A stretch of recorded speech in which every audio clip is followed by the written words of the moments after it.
Hi, welcome to the Hard Reset Info channel.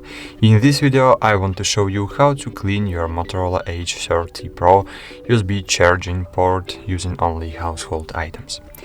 So remember one rule: never use metal objects to clean the connector so as not to damage the moisture protection and the charging mechanism itself. I suggest you use an old toothbrush which you no longer use.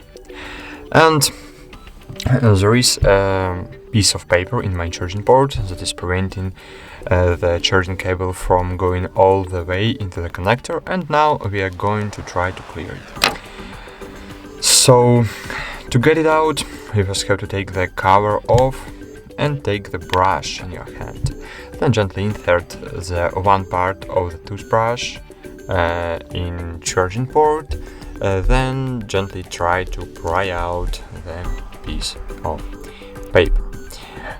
So let's get started.